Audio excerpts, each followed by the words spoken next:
기쁜 안식일에 하나님의 집에 오신 여러분들 주님의 이름으로 축복드립니다. 자, 오늘은 우리 장로님 말씀하신 대로 심지 견고한 재림신앙이라는 제목으로 다니엘서 6장을 좀 함께 살펴보도록 하겠습니다.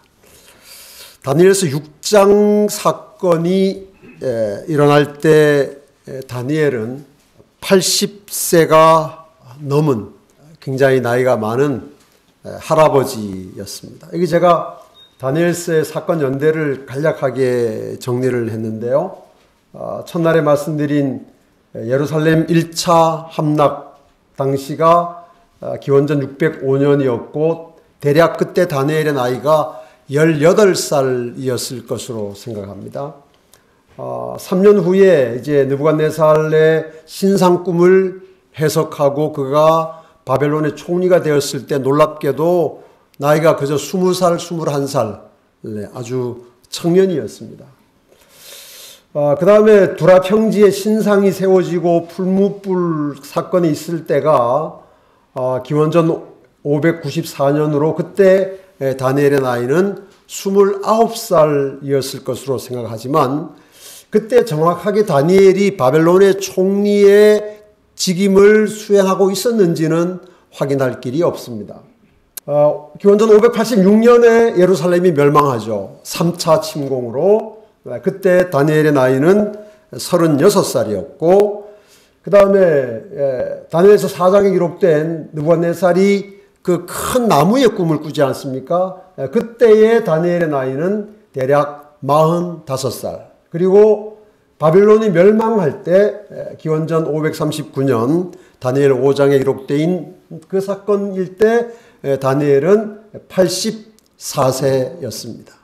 그리고 이제 오늘 우리가 살펴보게 될 6장 사자굴 사건이 일어났을 때 다니엘은 85살이었습니다. 뭐 지금은 85살이 그렇게 굉장히 많은 나이다 그렇게 생각하지 않는 시대가 되었지만 그러나 역시 그때나 지금이나 85살은 그렇게 적은 나이는 아니고요. 다 하던 일에서 다 물러나서 그저 한적하게 지낼 뭐 그런 나이라고 할 수 있습니다. 그런데 그때 그 나이에 이제 다시 다니엘은 메대 왕국의 총리로 다시 일하고 있었죠.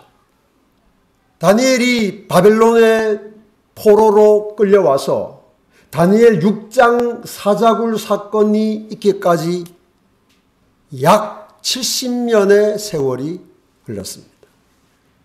그 세월이 흐르는 동안에 다니엘은 수많은 왕들이 즉위하고 죽는 것을 지켜보았습니다. 바벨론 왕국이 몰락하고 메데 페르시아가 일어나는 장면도 지켜보았습니다. 10년이면 강산이 변한다는데 70년이니까 7번이나 강산이 변했습니다.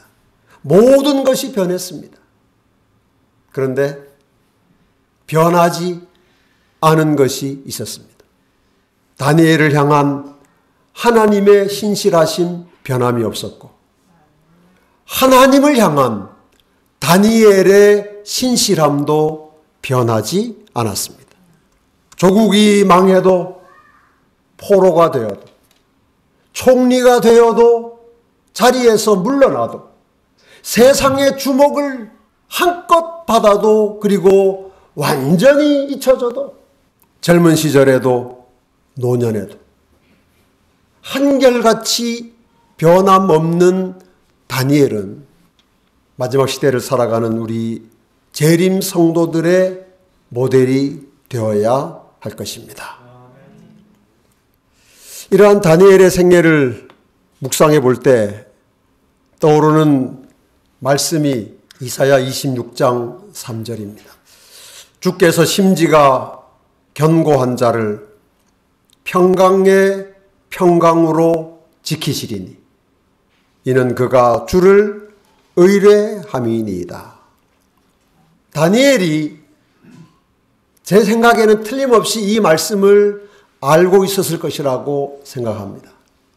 왜냐하면 다니엘이 예레미야 선지자가 기록한 예언을 알고 있었기 때문에 예레미야 선지자보다 훨씬 일찍 하나님 말씀을 기록한 이사야에 기록된 말씀을 다니엘이 분명히 알았을 거예요.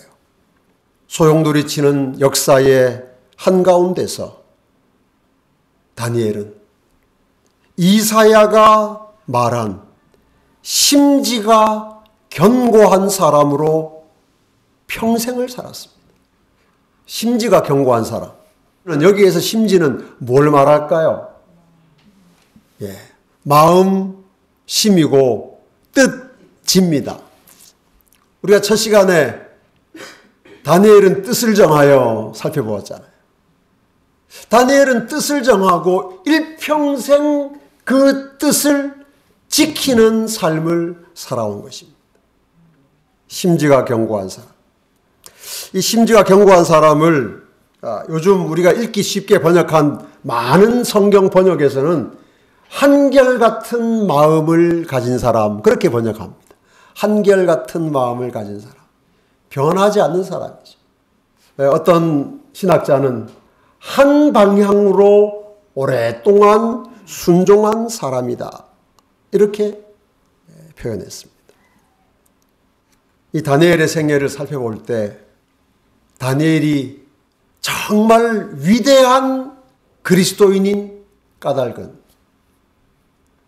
그가 포로로 잡혀와서 두 왕국의 가장 높은 자리에 올랐던 탁월한 정치인이었기 때문이 아니고 아흔을 바라보는 나이에도 여전히 현직에서 활발하게 활동하는 노익장을 과시하는 분이기 때문도 아니고 다니엘의 위대함은 심지의 견고함, 한결같음, 한 방향을 향한 오랫동안의 순종, 이것이 우리가 이 마지막 시대에 다니엘에게서 배워야 할 가장 중요한 교훈이라고 믿습니다. 우리가 총리가 될 필요 없습니다. 총리 안 돼도 됩니다.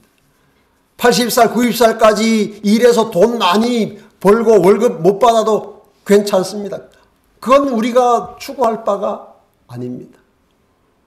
그러나 일평생 심지가 굳은 인생을 살았다. 하나님을 향하여 뜻을 정하고 그 뜻을 어떤 상황에도 꺾지 않았던 다니엘의 심지 견고한 신앙은 세상이 소용돌이 치는 이 2022년을 살아갈 우리의 마음에 새겨지는 분명한 좌표가 되기를 소망합니다. 각 시대의 대쟁투에 이런 증언의 기별이 기록되어 있습니다. 시련의 날이 이를 때에 하나님의 말씀을 그들의 생애의 법칙으로 삼은 자들이 나타날 것이다. 여름에는 상록수와 다른 나무를 뚜렷하게 구별할 수 없다. 그러나 겨울바람이 불어오면 상록수는 변함없이 남아있지만 다른 나무들은 잎이 떨어져서 그 가지가 벌거숭이가 된다. 이와 같이 지금은 마음이 거짓된 신앙 고백자들을 진정한 그리스도인과 구별할 수 없다. 그러나 그 구별이 분명히 지어질 때가 이미 절박해 있다. 반대여 일어나라. 완고와 억압이여 다시 기세를 떨쳐보라. 박해의 불길이여 일어나라. 그리하면 반신반의의 위선적인 자들은 흔들리고 믿음을 버릴 것이다. 그러나 진정한 그리스도인은 반석과 같이 굳게 설 것이며 그들의 믿음과 소망은 번영의 때보다 더욱 강하고 더욱 밝아질 것이다. 그들의 믿음과 소망은 번영의 때보다, 모든 것이 잘 되어 나갈 때보다 더 강하고 더욱 밝아질 것이다. 상록수 같은 변함이 없는 나무, 변함이 없는 신앙. 다니엘의 인생에 끊임없이 위기가 찾아왔고 한순간도 쉴 수 없는 맹렬한 시험이 있었지만 가장 강력한 시험은 다니엘서 6장에 기록된 시험입니다. 왜 그렇게 일평생 신실하게 심지 견고한 삶을 살아온 사람에게 또 이 나이가 이렇게 많이 들어서 왜 또 시험이 왔을까? 제 아버지가 올해 이제 90세가 되셨어요. 제 아버지도 뭐 평생 예수님 믿고 말씀 전하고 뭐 그 복음과 함께 살아온 분인데 근래에 들어서 저희 아버지와 이런저런 이야기를 하는데 그런 이야기를 하세요. 옛날에는 뭐 이런 일을 견디고 참는 것이 전혀 어렵지가 않았는데 나이가 드니까 좀 힘들어지더라. 어렵다. 전에 생각해 보면 그건 아무 일도 아니고 금방 다 극복할 수 있는 일인데 이제는 그렇지 않다. 그런 이야기를 하시더라고요. 네, 그렇습니다, 여러분. 우리가 젊을 때는 힘이 있고 자신감이 있고 뭐 그래서 웬만한 시험 다 능히 이길 수 있을 것 같은 용기도 있고 자신감도 있는데 육체적으로 기력이 쇠하고 또 뭐 여러 가지 정신적으로도 약해지고 그래서 나이가 들면 들수록 사실 이런 맹렬한 시험을 이기는 것은 그렇게 쉬운 일이 아니죠. 그런데 다니엘에게 그의 인생의 가장 강력한 시험은 나이 가장 많이 들었을 때 이제 90을 바라보는 연세가 되었을 때 그에게 찾아온 것입니다. 왜 다니엘의 삶에 이렇게 큰 시련이 또 찾아왔을까요? 그것은 너무나 오랫동안 다니엘이 사탄을 실망시켜 왔기 때문입니다. 사탄은 하나님의 백성들을 죄짓게 하는 일에는 절대로 포기하지 않습니다. 우리가 이거 잘 기억해야 돼요. 그래서 내가 한 10년 동안 이겼다. 내가 10년 동안 이겼으니까 이제는 사탄이 날 안 건들겠지. 그렇게 생각하면 안 됩니다. 제가 대구에서 목회할 때 그 지역 교회들이 어떤 일을 했는가 하면 5일 금연 학교를 열었어요. 그래서 담배 끊기를 원하는 분들을 이렇게 그때 한 10대 명 모아가지고 5일 동안 담배 끊는 그런 이제 프로그램을 했습니다. 이제 그 할 때는, 항상 간증을 해요. 간증을. 오늘 하루 내가 담배 유혹을 어떻게 이겼는지 뭐 이렇게 쭉 하는데, 이제 거의 끝나갈 무렵에 간증할 때 한 분이 한 이야기가 제가 지금도 생생하게 기억에 남아요. 우리 담배 많이 피우다가 30살 땐지 어쩐지 내가 남자가 돼가지고 이 담배 하나 못 끊어야 되겠냐. 사실 담배 끊는 사람들은 말입니다. 매 해마다 담배 피는 사람은 해마다 담배 끊는 결심하고 또 다시 피우고 그거 반복되잖아요. 이분도 몇 번 하다가 내가 남자로 태어나가지고 이것 하나 못하면 사람 아니지. 그래서 굳은 결심을 하고 담배를 끊었어요. 진짜 끊었습니다. 그리고 제가 이제 지금은 정확히 기억 안 나는데 하여간 10년 이상의 세월이 흘렀어요. 그때 그분이 한 40대 중반쯤 됐던 것 같아요. 그래서 자기는 담배를 완전히 이겼다고 생각한 거예요. 내 인생에 다시 담배는 유혹거리가 안 된다. 근데 이제 세월이 많이 지나서 그렇게 한 10몇 년 지난 다음에 뭐 친구들하고 모여서 이렇게 이야기하는데 친구들이 담배 피우다가 어이 한 모금 해봐. 이제 난 담배 냄새도 맡기 싫다. 진짜 냄새가 싫더래요. 근데 자꾸만 야 네가 담배 끊었으면 한 모금 뭐 피운들 그게 뭐 상관이 있냐. 자꾸만 친구들이 괴롭히고 해서 짜증도 나고 뭐 하다가 그래 뭐 내가 한 모금 피운다고 뭐 그래서 담배를 한 모금을 탁 빨아들였더니 세상에 그렇게 좋더래요. 십몇 년 동안 안 피웠는데 자기 몸에서 담배 인자가 다 나갔다고 생각했는데 그 한 모금 빨아당기니까 막 새로운 세상이 막 그날로부터 다시 피우기 시작해가지고 15년 전에 피우던 것보다 2배로 피우고 그렇게 몇 년을 피우다가 다시 끊어야 되겠다 해서 5일 금연할게요. 이게 죄라는 게 이런 거예요. 사탄이 절대로 포기 안 합니다.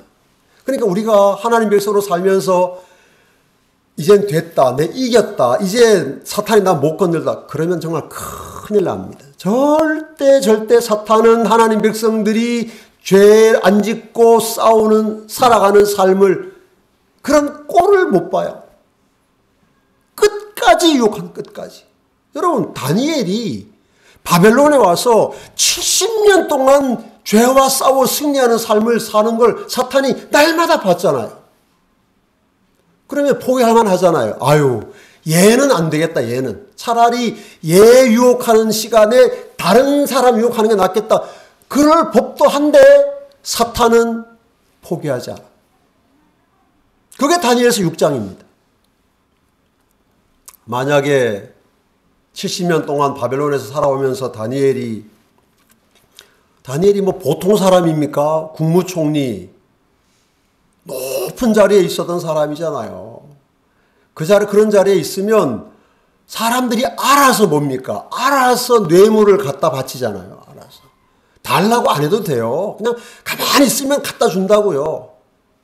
뭐 내가 받는다 안 받는다 말할 것도 없어요. 그러면 자기들이 알아서 다 안 들킬 곳에 두고 간다고요. 옛날이나 지금이나 그래요. 이 다니엘이 여기 보세요, 여러분. 다니엘 6장 4절에 이에 총리들과 방백들이 국사에 대하여 다니엘을 고소할 틈을 얻고자 하였으나 능히 아무 틈, 아무 허물을 얻지 못하였으니 이는 그가 충성되어 아무 그릇함도 없고 아무 허물도 없음이었더라. 다니엘을 미워하는 사탄의 하수 세력들이 다니엘을 실각시키기 위해서, 다니엘을 넘어뜨리기 위해서 철저하게 다니엘의 모든 것을 다 조사한 거예요. 누구를 어디서 만났는지, 그 만난 장소에 접대부가 있는지 없는지, 밥값을 누가 냈는지, 이것이 김영란법에 저촉이 되는지 안 되는지, 어디에 갔는데 국무총리가 가도 괜찮은 곳인지, 모든 것을, 모든 정보를 다 수집해서 아무리 털어도 계좌 추적은 말할 것도 없어요. 전부 어디 뇌물 받아서 금괴 감춰놓은 건 없는지, 무슨 짓을 해도 없는 거예요. 아무것도 없어요. 그러면 아이고 이건 안 되겠다, 포기하자. 사탄이 그렇게 하지 않은 거예요. 그래서 사탄이 만들어낸 것이 우리가 잘 알고 있는 다리오를 충동질해서 왕에게만 기도하게 하는 법을 만든 것입니다. 여러분, 우리가 남은 자손으로 재림 성도로 하나님의 부름을 받고 이 땅에서 살아가는 것은 우리가 세상 앞에 이런 모습을 보여주기 위해서입니다. 이거예요. 그냥 다른 사람들보다 그래도 안식일 교인들이 그래도 좀 나아. 그래도 그 사람들보다는 정직해. 뭐 사람 다 그렇지만 그래도 재림 교인들은 그중 나아. 그게 아니고요. 달라. 완전히 달라. 그 사람들은 아무리 뒤집어 파도, 아무리 흔들어도 안 나와. 거짓말 안 해. 사기 안 쳐. 세금 안 떼먹어. 이중장부 안 써. 뇌물 안 받아. 모른 척 눈치껏 잡고 좋은 게 좋은 거지 그렇게 하지 않아. 그 사람들 정말 하나님의 말씀 앞에서는 타협 없어. 하나님의 계명 순종하는데 그 사람들 적당히 안 해. 아무리 찾아봐도 없어.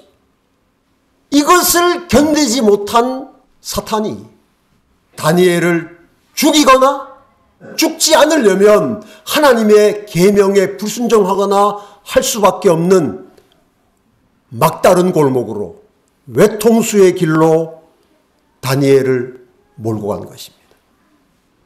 하나님의 남은 자손들이, 남은 백성들이 이 땅에서 최종적으로 경험하게 될 일이 바로 그거예요.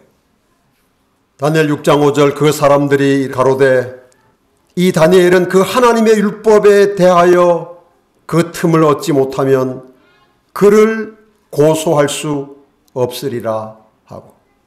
이제 답이 딱 나온 거예요. 다니엘은 하나님의 율법 가지고 그의 생명을 위협하지 않고는 이 다니엘을 제거할 길은 없다. 하나님의 율법에 순종하기 위해서 세상 법을 어기게 하는 사탄의 함정이 다니엘서 6장의 사건입니다. 그 내용이 여기 다니엘서 6장 7절에 기록되어 있습니다. 나라의 모든 총리와 수령과 방백과 모사와 관원이 의논하고 다니엘 빼놓고 전부 다 한 마음이 됐어요. 저는 어떻게 하는지 한번 보자 이거예요. 네. 다 하나가 돼서 왕에게 한 율법을 세우며 한 금령을 정하실 것을 구하려 하였는데 왕이여 그것은 곧 이제부터 30일 동안에 누구든지 왕 외에 어느 신에게나 사람에게 무엇을 구하면 사자굴에 던져 넣기로 한 것이니이다. 이런 법을 왜 정했을까요? 이 사람들이 아무리 이런 법을 만들어도 다니엘이 하나님께 기도하는 기도의 삶을 포기하지 않을 거라는 사실을 알았기 때문이에요. 그래서 다니엘의 신앙을 꺾을 수는 없으니 어떻게 하자? 죽이자. 죽여서 없애자. 죽여서. 여러분 이 30일 동안 기도하지 못하게 하는 기도금지법의 목적은 겉으로 보면 상당히 그럴 만한 이유가 있습니다. 왜냐하면 금방 이제 다리오가 왕이 됐는데 사실 다리오는 그렇게 실제적인 권력을 가진 왕이 아니에요. 진짜 왕은 사실 고레스예요. 고레스가 나라를 얻었거든요. 그 다음에 자기가 직접 통치하지 않고 다리오에게 대신 통치해달라고 한 거예요. 그러니까 별로 이 왕의 권력이 그렇게 탄탄하거나 강력하지 않아요. 그래서 30일 동안 온 나라 사람들에게 왕에게만 기도하게 하는 이 법을 시행하면 왕의 통치권이 강조되고 제국의 기강이 확립되고 이런 효과가 있으니 그렇게 합시다. 그러니까 왕이 들어보니까 그럴듯하거든요. 그러나 그 이면에는 이거예요. 국가의 법을 지키려면 하나님의 율법에 순종할 수 없는 거예요. 사실은 한 명의 신실한 그리스도인을 죽이기 위한 법입니다. 한 명의 신실한 그리스도. 여러분 놀랍죠? 사탄은 바벨론 안에 그렇게 많은 사람들이 있는데 한 명의 신실한 그리스도인이 있는 것을 눈뜨고 못 보는 것입니다. 이것이 재림 성도의 운명이에요. 마지막 때에 하나님의 계명에 순종하고 예수에 대한 믿음을 지키는 하나님의 남은 백성이 이 땅에 한 명만 있어도 사탄이 이때 했던 일을 다시 할 것입니다. 그래서 계시록 12장 7절에 용이 여자에게 분노하여 돌아가서 그 여자의 남은 자손 곧 하나님의 계명을 지키며 예수의 증거를 가진 자들로 더불어 모으려고 싸우려. 왜 싸워요, 여러분? 여러분, 용이, 사탄이 하나님의 계명을 지키며 예수의 증거를 가진 자들로 더불어 왜 싸우려고 할까요? 사탄이 늘 말했거든요. 하나님의 계명은 지킬 수 없습니다. 그건 법이 잘못된 겁니다. 그러므로 그 법 바꿔야 합니다. 그게 늘 사탄이 하늘 천사 3분의 1을 타락시킨 그의 주장이고 세상 사람들을 파멸로 몰고 간 그의 수법이었어요. 그런데 어떤 사람들이 생겨났어요? 어떤 사람이 세상에 있어요? 하나님의 계명을 지키는 사람들이 있는 거예요. 안식일을 지키는 사람들이 있는 거예요. 죄와 싸워 승리하겠다고 그들의 삶에 어떤 죄도 용납하지 않기로 결심한 사람들이 있는 거예요. 그래서 용이 화가 난 것입니다. 자기의 거짓말이 드러나니까. 그래서 사탄이 하나님의 계명을 지키며 예수의 증거를 가진 자들로 더불어 싸우는 것입니다. 여러분, 우리가 사탄이 공격하는, 사탄이 분노하는 여자의 남은 자손이 되려면 하나님의 계명을 지키고 예수의 증거를 가진 진짜 참 신실한 재림 성도가 되어야 합니다. 안 그러면 사탄이 우리에게 분노하지 않아요. 왜요? 분노할 이유가 없어요. 하나님 율법은 못 지키는 거야. 지킬 수 없어. 그러니까 그냥 대충 살아. 그런 사탄의 유혹에 넘어가 있는 사람을 사탄이 미워하겠어요? 좋아하죠. 그래, 맞아. 너는 내 편이야. 그래서 이 분노한 사탄이 마지막 때에 하는 것이 계시록, 어제도 보았지만 계시록 13장 5절이에요. 저가 권세를 받아 그 짐승의 우상에게 생기를 주어 그 짐승의 우상으로 말하게 하고 또 짐승의 우상에게 경배하지 아니하는 자는 몇이든지 다 죽이게 하더라. 몇이든지는 한 명이든지 10명이든지 100명이든지 한 명이라도 사탄은 하나님의 신실한 백성이 이 땅에 존재하는 것을 참을 수 없는 것입니다. 그래서 이것은 심지가 견고한 하나님 백성을 향한 사탄의 공격입니다. 다니엘이 어떻게 했습니까? 다니엘이 이 조서의 어인이 찍힌 것을 알고도 자기 집에 돌아가서는 그 방에 예루살렘으로 향하여 열린 창에서 전에 행하던 대로 하루 3번씩 무릎을 꿇고 기도하며 그 하나님께 감사하였더라. 다니엘의 견고한 심지를 끊을 수 있는 것은 세상에 아무것도 없었습니다. 아무것도. 심지어 메대라는 제국이 법을 만들어서 다니엘의 목숨을 노렸지만 그것도 다니엘의 심지를 꺾지는 못했습니다. 다니엘은 하나님을 향한 자신의 태도를 숨기지도 수정하지도 않았습니다. 근데 여러분, 이 사탄이 다니엘에게 앞에 던져놓은 시험은 사실 굉장히 매력적이에요. 일단 평생 기도하지 마라. 이건 아닙니다. 얼마 동안 기도하지 말아요? 한 달. 여러분, 85세까지 일평생 진실하게 기도하며 살아온 사람인데 한 달 기도 안 하면 그동안의 신앙이 다 무효가 됩니까? 없어지나요? 그렇지는 않잖아요. 여러분 어떻습니까? 그렇게 생각할 수 있죠. 그래, 내가 내 일평생 지금까지 하루도 빠짐없이 기도해 왔는데 지금 상황이 이렇게 됐으니까 30일 동안은 기도를 중단해도 하나님께서 익스큐즈 해주실 거야. 용납해 주실 거야. 그렇게 해석할 수 있어요. 그 다음에 굳이 그렇게 하지 않아도 기도를 해도 어떻게 하면 돼요? 문을 닫고 하면 돼요. 왜냐하면 이때는 무슨 CCTV나 드론이 없기 때문에 집안에서 문 닫고 기도하는 걸 알아낼 방법이 없다고요. 근데 다니엘은 지금까지 그 전까지 늘 예루살렘을 향하여 열린 창에서 기도해 왔잖아요. 그렇죠? 예루살렘을 향하여 열린 창에서 기도해 왔기 때문에 예루살렘을 향하여 열린 창만 닫으면 다니엘의 기도하는 모습을 누구도 볼 수가 없습니다. 그러면 다니엘을 고소할 수 없잖아요. 그래서 30일 동안은 창을 닫고 기도하자. 여러분, 창을 닫고 기도하면 하나님이 안 들으십니까?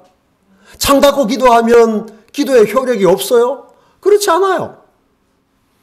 밤에만 기도해도 안 들키고요. 그리고 꼭 기도를 뭐 그렇게 예루살렘을 향하여 열린 창에서 무릎을 꿇고 하루 3번 또 꼭 그렇게 안 해도 되잖아요. 기도를 걸어가면서 마음으로 해도 되고 누워가지고 해도 되고 그런 기도가 아닙니까? 그런데 다니엘은 그의 기도의 어떤 것도 포기하거나 바꾸지 않습니다. 왜냐? 무슨 다니엘이 예루살렘을 향하여 열린 창에서 하루 3번 무릎을 꿇고 기도하는 그것만이 하나님이 기도로 인정해 주신다고 믿었기 때문이 아니고, 다니엘은 이 법령의 목적을 간파한 거예요. 이건 뭐예요?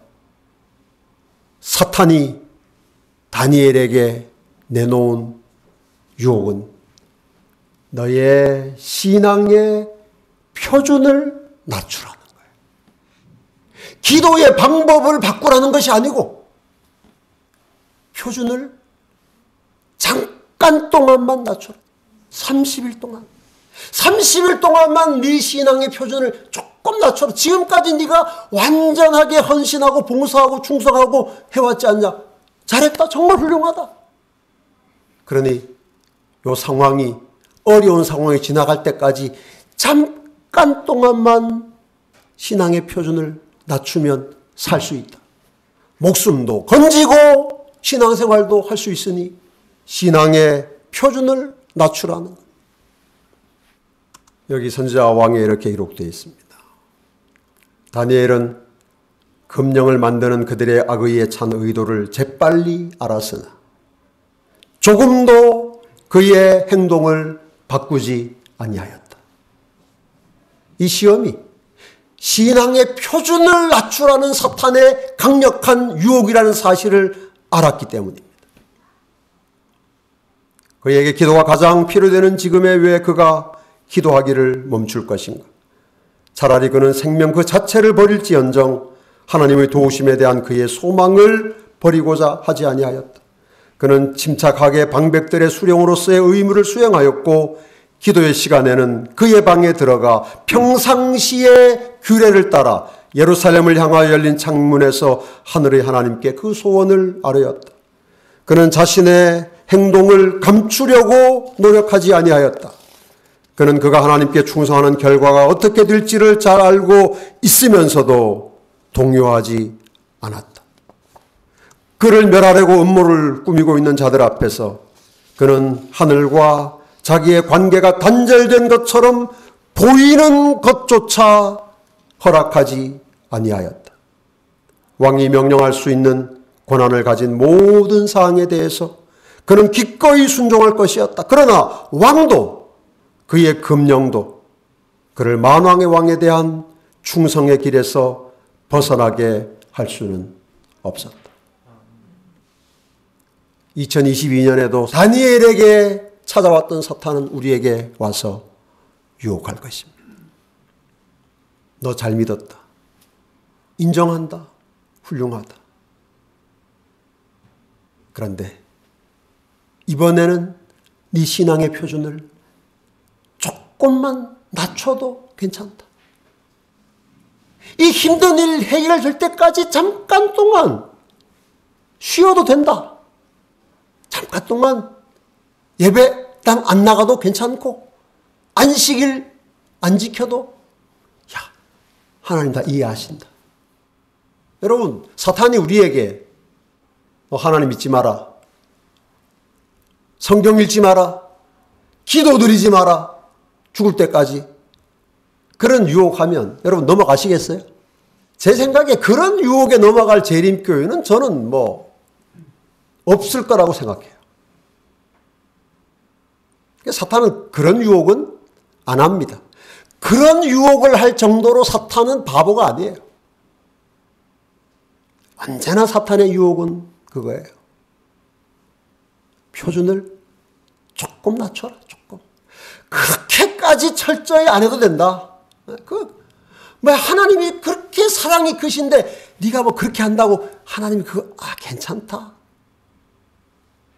여러분, 바른 신앙에서 떠나가는 모든 것은 그런 거예요. 100% 불순종이 아니라 1%의 불순종이 2%가 되고 그것이 3%가 되고 그렇게 해서 우리의 신앙이 점점 하나님께로부터 멀어지는 것입니다. 사랑하는 여러분, 표준을 낮추라는 사탄의 유혹을 다니엘처럼 물리치는 재림 성도가 됩시다. 베드로전서 5장 8절에 근신하라 깨어라 너희 대적 마귀가 우는 사자같이 두루 다니며 삼킬 자를 찾나니. 우는 사자같이 삼킬 자를 찾는다. 또 계시록 12장 12절에 크게 분내어 너희에게 내려갔습니다. 우리가 이런 말씀 읽으면 사탄이 뭐만 할 것 같아요. 막 우리 앞에 막 어마어마한 태풍만 일으키고, 뭐 그냥 코로나만 그냥 잔뜩 하고 온 세상을 그냥 테러 일어나게 하고 뒤죽박죽하게 만들어서 마귀가 정말 우리를 잡아먹으려고 하는구나 그런 생각이 들 것 같잖아요. 근데 그게 아니에요. 여러분, 우는 사자같이 두루다니며 삼킬 자를 찾는 사탄의 전술은 뭐예요? 신앙생활 잘해, 봉사도 열심히 하고 11조도 잘 드리고 안식일 잘 지키고 열심히 해라, 열심히 해. 그런데 조금 표준을 낮추는 것 괜찮아. 하나님의 율법 지켜야 돼, 사랑해야 돼, 인정해야 돼. 그런데 어쩌다가 좀 안 지키는 것, 그게 무슨 큰일 안 생겨, 괜찮아. 그게 우리 우는 사자같이 두루다니며 삼킬 자를 찾는 거예요. 여기에 너무나 많은 그리스도인들이 자신의 신앙을 팔아버립니다. 그렇게 가르치는 박사님도 있고 목사님도 있으니까요. 여러분, 다니엘은 우는 사자같이 두루다니며 삼킬 자를 찾는 사탄, 크게 분내어 내려온 사탄의 입을 막아버렸습니다. 다니엘이 사자굴에 들어갔는데 어떤 일이 일어났어요? 하나님이 사자의 입을 막으신 거예요. 사자의 입을 막아버리는 재림 성도 되시기를 바랍니다. 사자의 입을 막아버리십시오. 여기 히브리 11장 33절에 이런 말씀이 있습니다. 그들은 믿음으로 나라들을 이기기도 하며 의를 행하기도 하며 약속을 받기도 하며 그 다음에 사자들의 입을 막기도 하며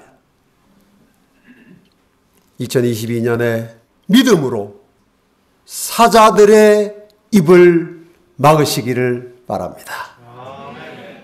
사자들의 입을 막는다는 건 뭐 두 가지 의미예요. 첫째는 사자로 표상된 사탄이 우리를 삼키지 못하게 하는 것, 첫 번째 의미. 두 번째로 진짜 말 못하게 입을 막아버리는 거예요. 아이고, 저 인간들은 정말 내가 할 말이 없다. 왜냐하면 너무나 온전하게 충성하니까. 너무나 주님을 사랑하고 한치도 진리에서 떠나려고 하지 않으니까, 몸부림치니까. 우리의 인생에서 가장 힘들고 어려운 1년을 살게 될 것입니다. 해마다 그래요, 해마다. 분명히 여러분 올해가 작년보다 더 힘들 거예요. 올해는 뭐 다 이제 코로나도 물러가고 좋은 세상 안 옵니다. 절대로 안 옵니다. 여러분, 해마다 우리의 살아가는 삶의 환경은 더 안 좋아지고 해마다 우리에게 닥치는 시험은 더 맹렬하고 강렬해질 것입니다. 어떻게 사시겠습니까? 심지 견고한 재림 성도로 살아갑시다. 마태복음 10장 22절, 또 너희가 내 이름으로 말미암아 모든 사람에게 미움을 받을 것이나 끝까지 뭐하는 자는? 견디는 자. 이게 심지가 견고한 거예요. 끝까지 견디는 믿음의 가족들 되시기를 바랍니다.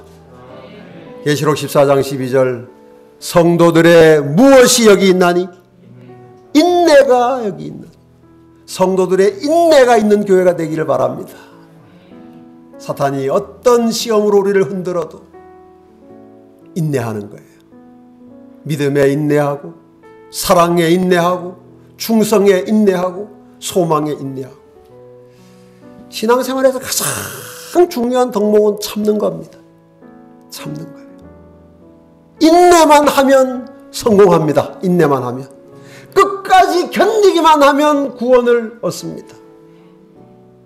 심지경고한 재림 성도로 끝까지 인내하며 사시다가 주님을 영접하시게 되기를 주님의 이름으로 축복합니다.